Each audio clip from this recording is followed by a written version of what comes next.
Today we are meeting with Melissa Newberry with E&B here located in Sugar House. One of her specialties or top, priorities in real estate is commercial lending. And so I'm here to talk to you today about what kind of trends you're seeing in commercial lending. No trends. Not lending, though. Oh, not Commercial lending. real estate. Not lending. Commercial real estate. Don't call her for loans. Yes. She sells the properties. Yes. So there's a lot of great trends going on right now. One of the main things that I'm seeing is I have a lot of clients that have invested in not commercial real estate, but residential real estate over the years. And they've done the landlord thing, and they're tired. They're tired of every year placing a new tenant. They're tired of having to maintain the property. They're fixing stuff constantly. The tenant needs stuff all the time. And so they're coming to me going, I don't want to pay the taxes on this. Can I buy something else that would, be great, but I just don't have to be as involved all the time. And so I've really been directing my clients towards commercial investment. And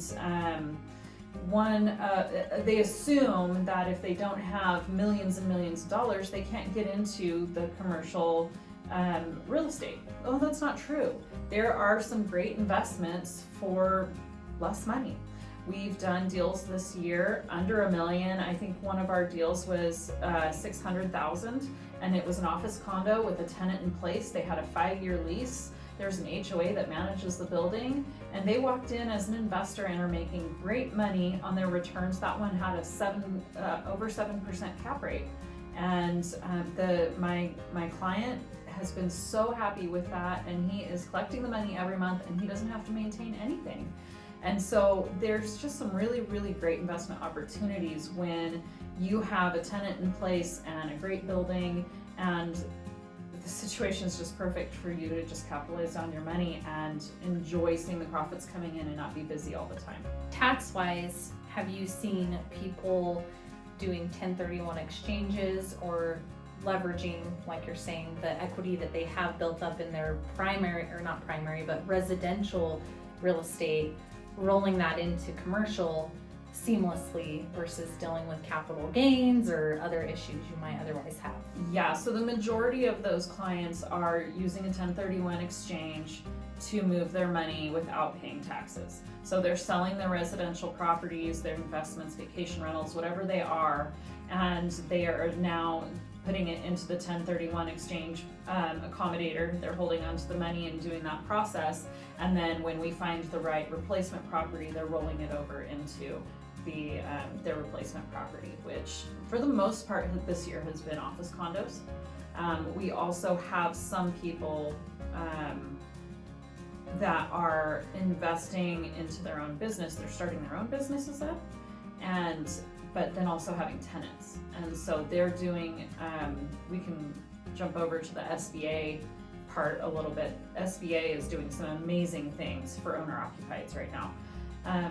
Just last week, they started a new program because of COVID that they are but they're taking care of the first 6 months of payments for their loans. It's insane.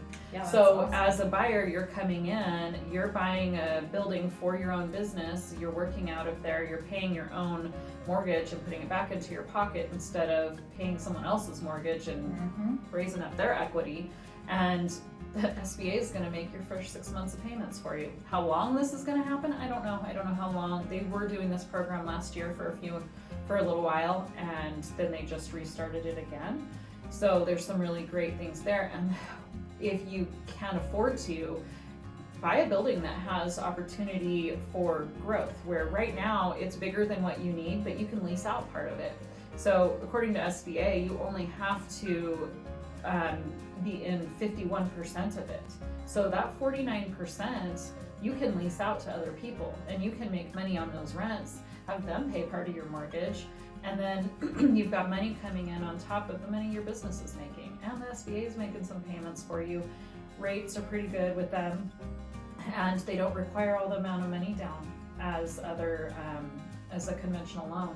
Yeah. So they've just got some really, really great opportunities, and so we're seeing a lot of business owners doing that as well and making the jump from leasing and doing these long-term leases to now where they're just trying to buy their own buildings because it just financially makes so much sense. A lot of times they're paying less than a mortgage than they were in rents.